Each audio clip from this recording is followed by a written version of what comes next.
Rainier Valley Historical Society's mission is to collect. Our boundaries are from Dearborn Street to Seattle city limits and from I-5 to Lake Washington. Lavenia, that's Lavenia.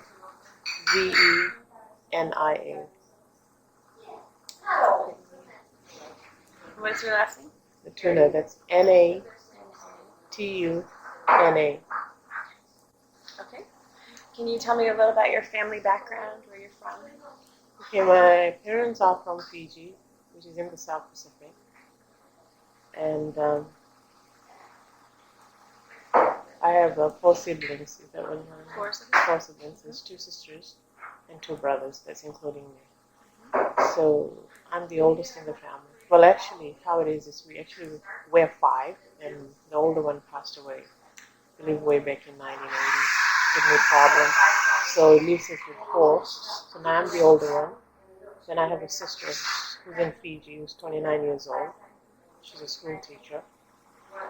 And then I have a brother who's 28. And then my youngest one is a brother who's 24. They're all married. And the 2 brothers, they had arranged marriages, but the sister did not. It was a love marriage. And they have kids. My sister has a son who's 4 years old. My brother has a son who's 5 and a daughter who's 4. And my younger brother who has a son who just turned 1 this month. So, and they all live in Fiji? They all live in Fiji. How often do you get to go? I've never been back home. I left for Canada when I was 16. Right after halfway completing high school, I left for Canada. And my father actually sent me and my brother, the one. You know what? There's a mistake here. My brother is after me, and then it's my sister and my brother. You see that what happens when you leave home for such a long time. So he is 30 and she is 28 or something. I'm so mixed up here. Okay. Okay, tape. No, that's fine. Blink. It's the kind of thing. Okay. So And, you and your my brother yeah. left when you were 16. He sent me and my brother, and from my recollection, the day we were getting ready to leave for Canada, he made up his mind. He didn't want to come. Your brother didn't want to come? So you went by yourself? So I came by myself. To school or? To school and everything. Just, I don't want to say for a better life, because we had a really good life back home. I think it's just, I always make a joke because my father was too rich. No, it's just to send us for greater education and, So, and you haven't been back since then? That's amazing. I haven't been back. And one of my reasons of not going back, I think, because Canada is home for me. I made new friends there. I think if you ask me where I'm from, I normally tell people I'm a Fijian Canadian, because I really don't know much about my culture, not much about my culture, but much about people. And the way I update with my information back home is through media and the internet and all that, and calling families back home. And a lot of aunts and uncles, most have passed away. And then my best friend, who I was brought up with in elementary school and high school before I left, passed away too. So Not a lot of connections. not a lot of connections. So. So how did you end up coming to Seattle? Well, I ended up coming to Seattle because I have families here. I have my first cousin here. Before her, she lives here. She's married. She was married to an American. So she lived here, and then that's how I got contacted by my mom way back in the early 90s. That my cousin has moved to Seattle. That's what brought me to Seattle, to visit her all the time. So finally, I had family building up coming. I don't have too many families actually. That's how I came to Seattle, and yeah, that's what brought me to Seattle. My first cousin, because he was married to a scientist. He's a geologist. He's an American, but he spent most of his time in Fiji, and spoke the language and everything. Oh, wow. So he's actually originally from Idaho. So they met, fell in love, brought up to Idaho, moved up here. Wow. So, do you have much contact with other Pacific Islanders in Seattle, or are When you I part came of here, I did become more connected to the community. And I think too, another thing that made it helped it out for me because of the language thing. It really made me speak the language a lot more. Because the only way I was keeping up with the language in Canada was by writing letters a lot. And another thing too, when I came there was because my mom's older sister was married to a Canadian for 20 something. She's been there almost 35 something years, and she's still there. So that's who I consider my mom. So when I say my mom, so with friends it's more like which mom? So yeah. Right. So my aunt lives in Canada. And it seems like a lot of the people around here are from Samoa. Is that right? Yeah, there's from my understanding, there's quite a lot of the Samoan, the Tongan community in the South End, just all over here. Yeah. And the Fijian community is growing quite a lot in the north side, north. Edmonds, Linwood, North Seattle shoreline. Yeah, there's quite a growth there for the Fijian community. Everett, like you head up north. Yeah. But we have tons of them down in Washington, California, sorry. Oh, California. Sacramento and Frisco Bay Area. Yeah, there's tons of them. So, can you tell me a little bit about the foods that you grew up eating in Fiji when you were a kid? What's My recollection of my favorite food was rice and milk with tea. Rice and milk with tea? No, that is my favorite. It's not a staple Fijian food. It's just your favorite. Yeah. Well, my recollection of growing up back home, it's more British. It's more tea and bread, scones, those kind of stuff, puddings for breakfast and lunchtime. It's like having 3 meals there is very important, and the family unit. You have to be there with families to have the 3 meals. So people come home from work or school to have a meal. Yeah. See, I never valued all that until I came here. And I look back at it, I'm like, wow. Yeah. And we live mainly on fish, right? You have to help me here. We eat a lot of fish. Fish. Staple food is cassava, which is yuca. We eat a lot of that. Cassava is what? Cassava. They call it yuca, Y-U-C-A. Okay. Cassava. That's another word for it. Tapioca. Oh, okay. That's the same thing. Oh, okay. That's the staple food. It's almost like a substitute for rice in the Asian community. We have to have that. We have sweet potatoes. We don't call it sweet potatoes. Yeah. See, in here they call it Yams. But that's not yams. But it's not really the regular yams is like the Jamaican yams that we eat back home, that grows in the bushes, you know. Taro root, taro leaf.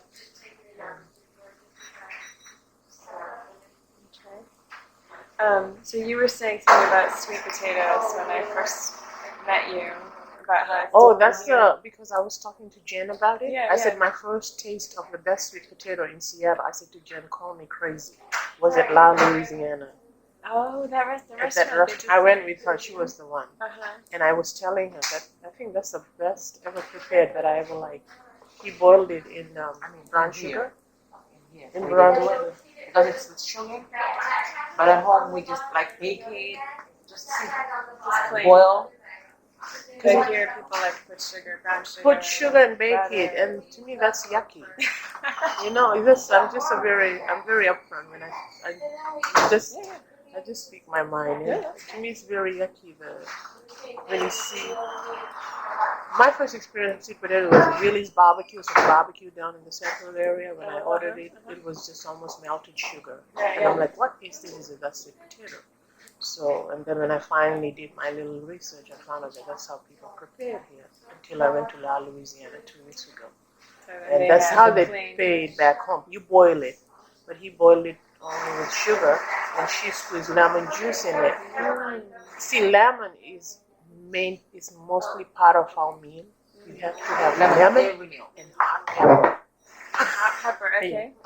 If it's not lemon, it's almost like if it's not cornbread, and it's not green with cornbread, it ain't greens. Everyone, so you have to have lemon in your soup. Uh-huh. Yeah. So Lemon, lime. Louisiana. I've been meaning to go check that out. Yeah. What were they? Crayfish, what? And touffee? That's the best. Yeah. That's what the chef is pretty known for. Okay. Okay. So let's see. So, when you moved to Canada, did your diet change a lot? Very much. My weight put on weight Oh. because I was 118 pounds or something. Wow. I was a size That's skinny. 6, 7, 8 or whatever. Okay. 6. And then when I came to Canada, it just went boom. I bulked and I was going on a size 14, 16, 18. Here I am. That's change of diet. Yeah. Because you eat and then when the time I came, it was during fall, September, right? So all you do is you eat and you sleep and you don't work out your body. And when I was back home, I played a lot of outdoor. I was so much into grass hockey. That was my passion. Yeah, I kind of lost that passion when I came there because they don't play that. They play ice hockey. Well, the weather probably, right? And I think a lot of the activity I did outdoor, I kind of lost interest. But I don't have any regrets about it looking back. I never, because I knew I wasn't going to be an international. No, that's not true. Are you searching my story? So what are I know, maybe I was reading it wrong. Does Fiji have a lot of Indian population? No, the majority of the population are Indians, but we have a native Fijians. From what I understand, a little bit about history is our ancestors came from Tanzania.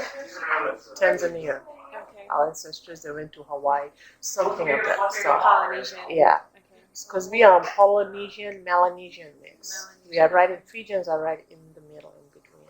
Okay. And then Indians came in the 1800s, brought by the British to work, on the sugarcane plantation because the Fijians were lazy. There's a book called Fiji. What is it? Fiji, the land and the people, right? And if you read that book, it tells you it's called Fiji, the land and the people. Okay. And it tells you so much about history itself. And, the British called us the lazy people. I think life is so laid back. We have our land, so why care? So if we want our land, So the mentality was, this is our land. You want to come as a foreigner, take our land and harvest it. Go get someone to work on it. Right.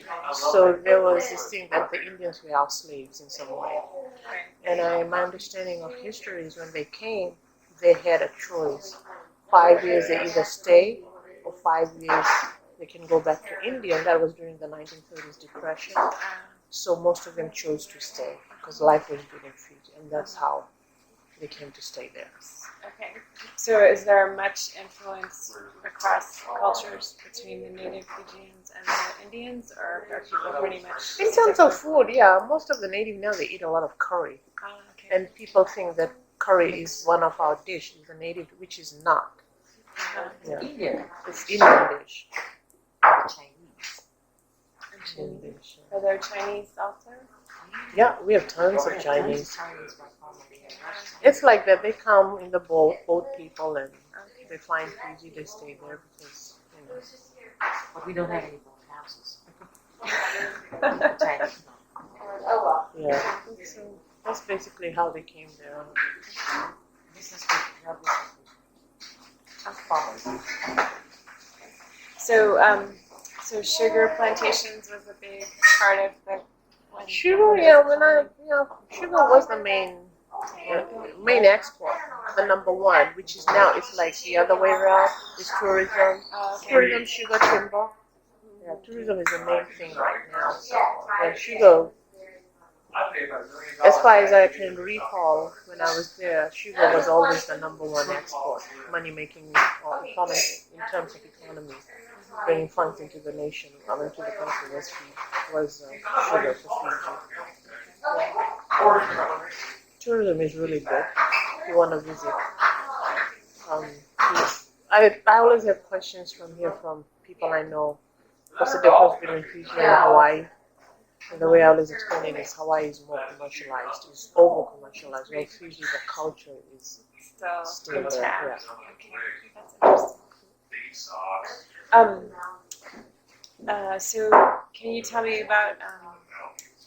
You said that some of your siblings had arranged marriages. Can you tell me how that worked? That was just okay. From what I recall about the brother after me was, the thing about when you meet a girl, I think it's culturally you can't talk to them because when you're single, but when you are standing next to each other, that's how it happened, and they rearranged the next day. That's my understanding when I got the phone call. Yeah. And so that's the same with the younger one. He was courting the girl, and they had to be. Yeah. And I think I don't say that how my sister got away with it. I don't really think she got away with that, with getting away from that. It's just happened that she went to college, went to university, and when she graduated, she became a teacher. She was sent to a very remote area, far away from her parents. That's where she met the guy in another city. So. Okay. What's the religious? What are the religions? Christianity. Christianity is number one. Then Muslims. Just found out, was it last year that Muslims seem to be taking over in Fiji? But I'm not quite sure about that. But I always known Christianity is number one. Okay. Then it's the Muslim, something like Hinduism, Hindu for Fiji is a Christian country. If Christianity asks you where you from, you say you from Fiji. Oh, you from a Christian country. yeah, that's what they say. They have that mentality. See, I'm not my father, besides his work, is a part-time pastor, besides his profession. But I'm not a strong believer in God.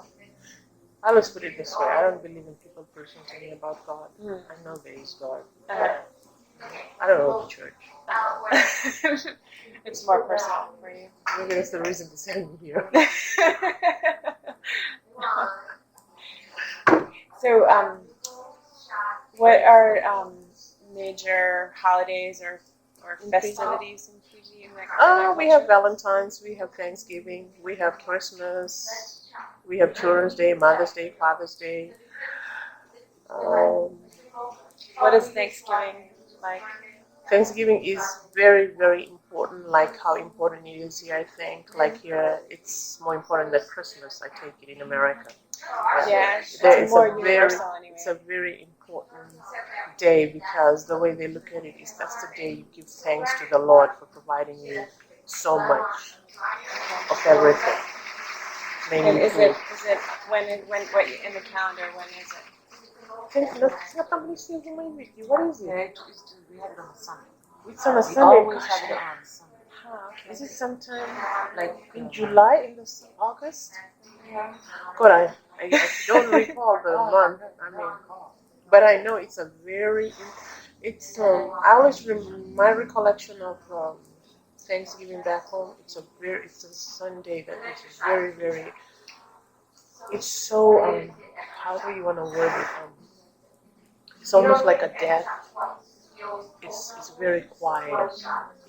It's a day they have to respect, and I think it's more to do with because it symbolizes the day you have to thank the Lord for your life, for giving you the strength to make use of what He has provided on earth, and then when you plant it and you get food out of it, and then you have to take it to church, and it's almost like present it back to God to thank God that this is what He has provided for me.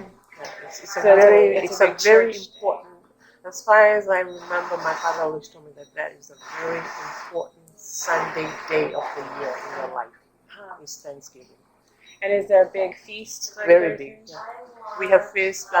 As I remember, that's when the people, because I always remember going to the village where my father is from, and the people from the village will go to their garden and they'll bring the best harvest they have and bring it to church to present it to church. Oh, wow. Yeah, that's how it's done. And they pray and thank God, and that's taken back and shared among the people in the village. So, like I've told you earlier, I never knew all this.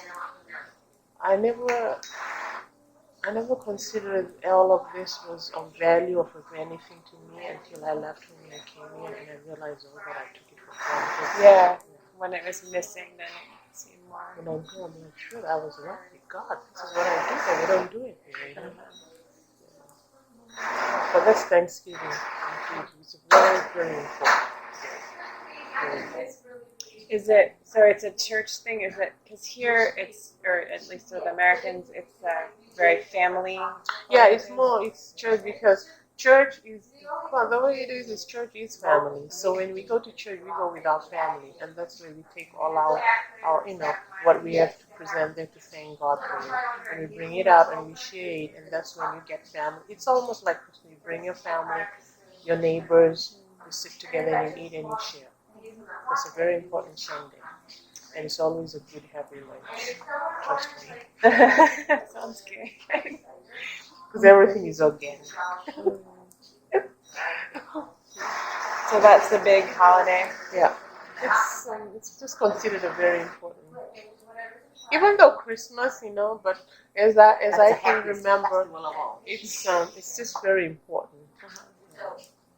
And I think a lot has to do with because you have to thank the big man up there. And I'm very happy with my life. Thanks for sending me this. This is what I can provide back to you. It's a Thanksgiving. Okay. Are there special traditions in your family around birthdays? We don't like birthdays is not something like every year. No, which is here. You ask a kid when is your birthday, he or she knows it. No, birthday. What is birthday? The very important birthdays with us is when you turn a year. 16, right? 16. 21 is very important. 21 is every teenager looks forward to 21 because that is a big celebration, and what is given as a gift is a key, like a key you open, and is made of any kind of silver or gold plated or very expensive wood, very, very expensive. The parents invest so much money on that. And that's a key that's given to you. That's what symbolizes you that this is your key to the other world.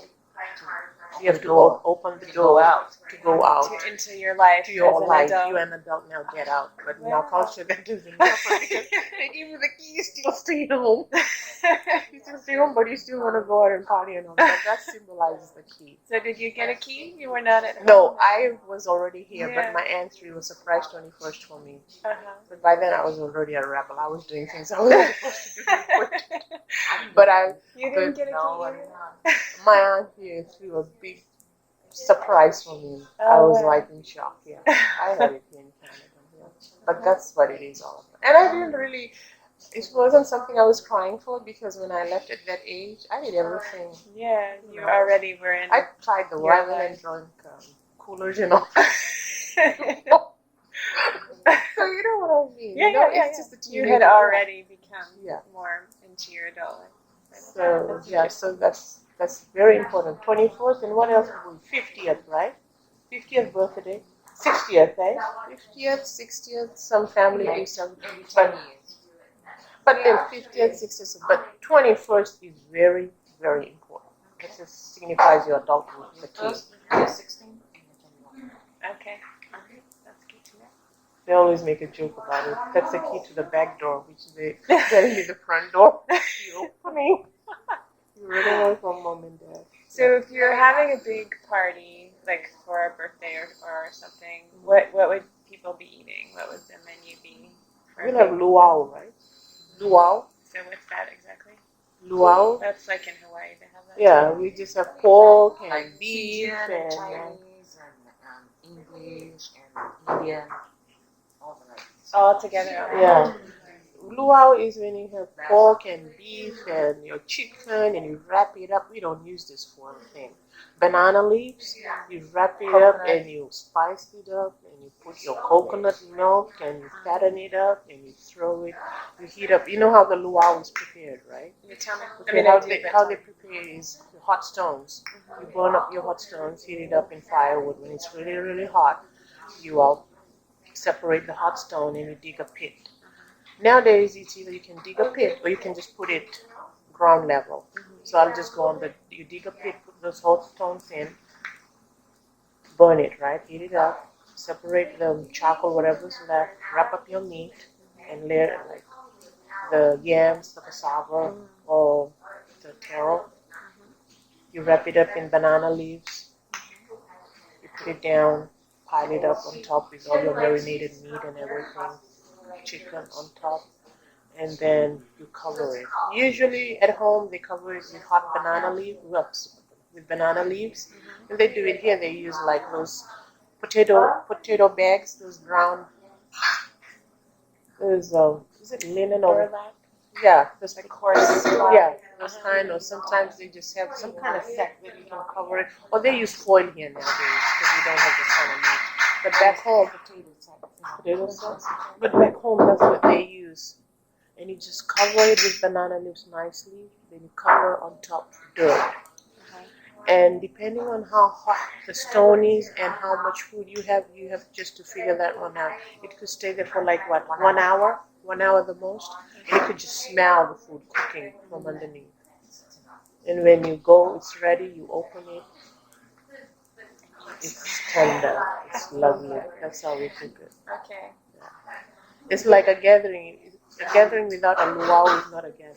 Because you see, our life is food. And back home, you gotta be big. And if you are not a big woman, then something is wrong with your husband. He's not taking care of you. That's why they laugh when they come here and women here are so worried about their weight. Because it works the opposite. If you're a big woman, your husband's taking care of you. If you're skinny, then your dad has to go bring you back. And the husband is not taking care of you. Back home, it's just like, come, eat. Is this cook, eat? We don't worry about credit card bills and all that. Just eat, eat, eat. That's just, it's just to show our love. And I'm welcoming you in my home. If you come in my home and you don't have a cup of tea, you keep refusing, that's a big insult, man. You gotta eat something. Even if you come in with a stuffed tummy, you gotta accept something I'm giving you. That's an insult. It's strange how customs work.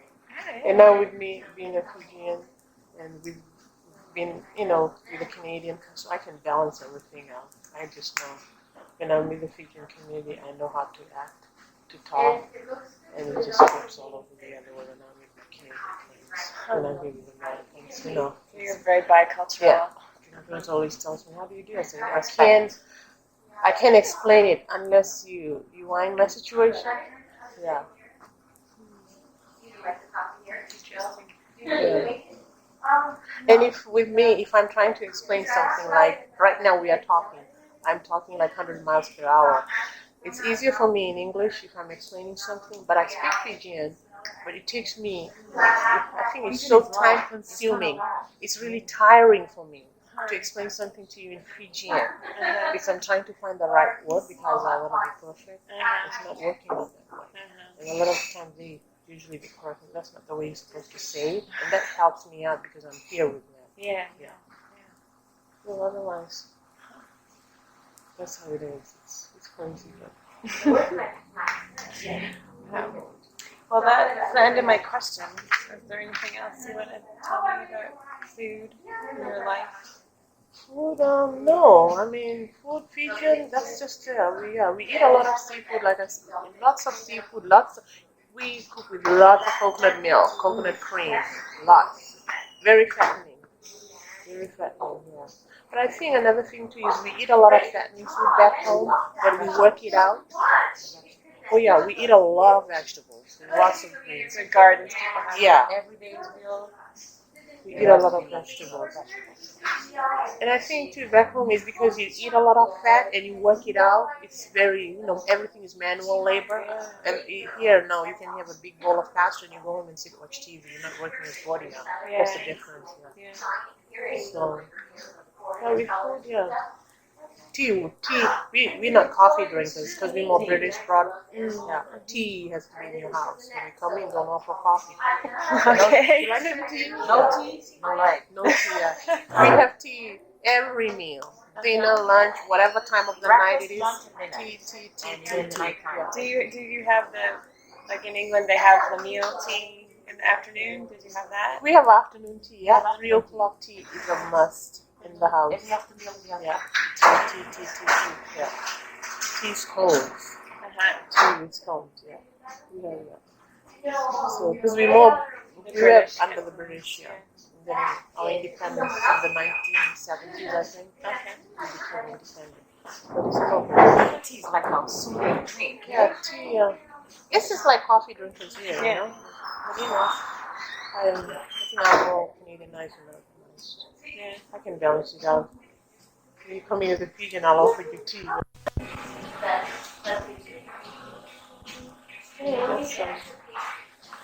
I said a fish back home is cheap. Cheap. And the food tastes different back home. That's the only complaint I have here about food. What's different? The fish, the texture, and it's probably because the fish here, there's winter. It's what? There's winter. It's winter here, and it's frozen. The fish, the Yeah, water yeah, gets yeah. frozen, and when it's summer, so Yeah. the texture of the fish is way.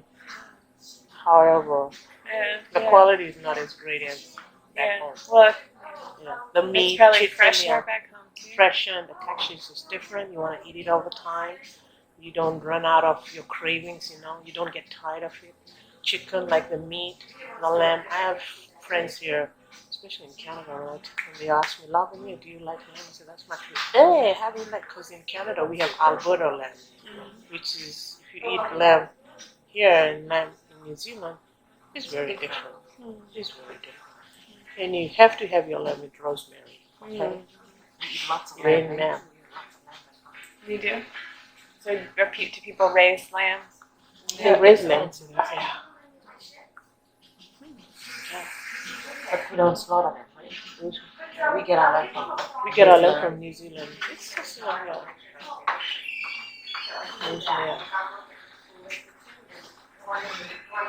mint jelly with the lamb.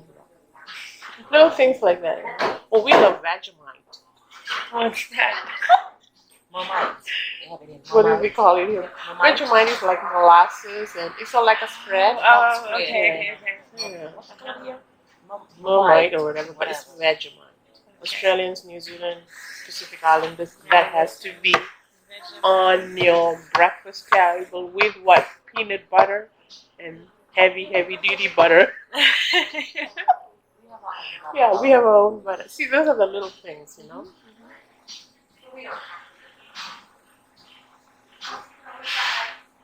It's, Vegemite would be what? Like, you take an American to Fiji and they have a meal and what they're missing? Maybe mustard or something? Yeah, like Yeah, it's I all. don't think What's so more? many Americans don't eat Vegemite. No, that's what I'm trying to compare. It's almost like, if I'm traveling here to your house for the first time and I'm from Fiji and you serve me breakfast with spread or peanut butter, and I'll say, do you have Vegemite? That's it, yeah. That's it, yeah. Okay. But the bottom line is we just love food. Food is our culture.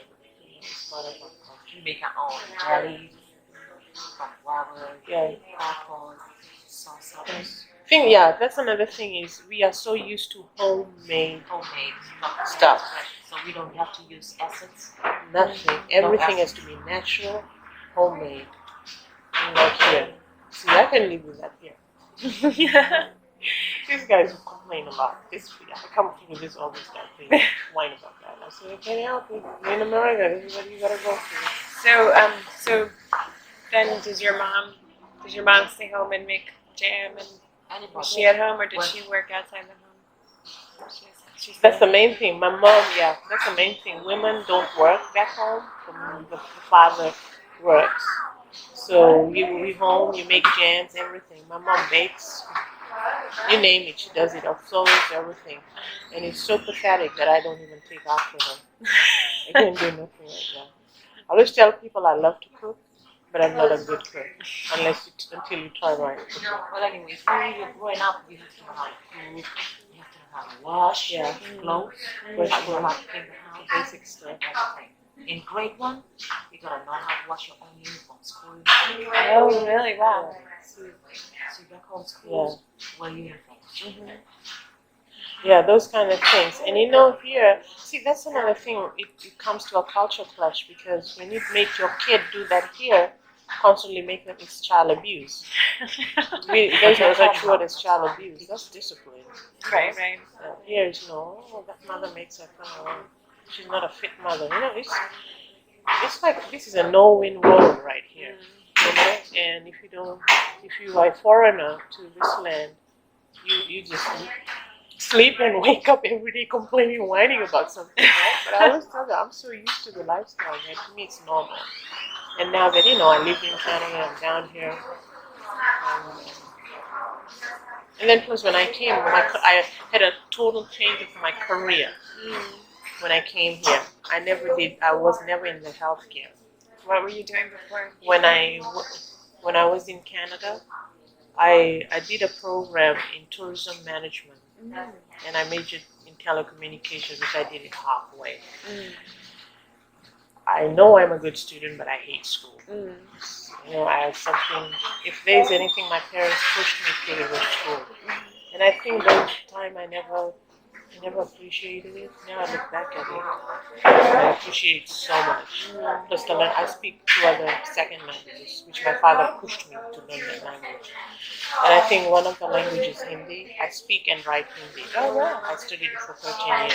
And I think that's one of the main reasons too I got a job with Air Canada when I was in Vancouver, but I turned it down because I had to relocate. So I actually worked in the travel industry and in telecommunications, and altogether it was a total of 12 years. And I had enough of that. I worked for British Columbia, BCTEL, which is Dallas now, in Vancouver. Yeah. I did more of sales in the corporate. I dealt mainly with corporate clients. So I would say my level of work in terms of meeting with people, I've been up there.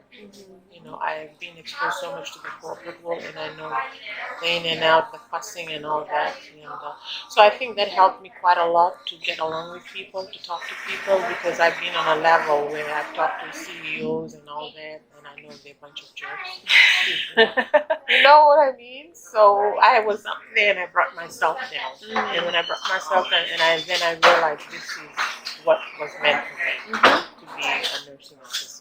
I think I have so much compassion and very patient. So that's what I did. I don't have any regrets. I knew the money I made in Vancouver is not what compared to what I make here. Right. I made a lot, but I don't think it was. The money is more. The way I look at it, the money is not important to me. It's the love you have for the job. And I think the sickest thing and the saddest thing about it in today's world is people go now for the love of the money, not the job. And I think that has to be changed. So that's why I came down here, and I'm here on a mission too. I'm working and I love my job, like I said, and the place I'm working in is going on 2 years now this year.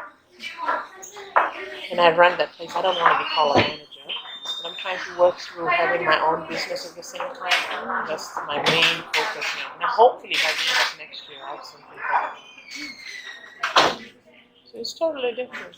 But I still get in touch with the people. I work in the corporate field in Canada, and I work with this company. It's called Quick Coach Lines, Quick Shuttle. I don't know if you've heard of it. It's a bus company. They run from Vancouver to Seattle 7 days. If you want to go to Vancouver, That's great. And I'm very good friends with the owner.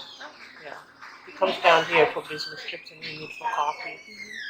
And that helps me a lot too when it comes to, when you want to run a business, he's there. He's a very helpful gentleman. Yeah, there is a bus, it's called Quick Coach Lines. They run 7 days, and they have a 1-800 number. You can call, and they make 7 trips in the summer. and now 5 trips in the winter every day. All right. You can make day trips. They have packages for you. You want to make day trips to Canada? They arrange everything. Oh, that's great. It's called Quick Coach Lines.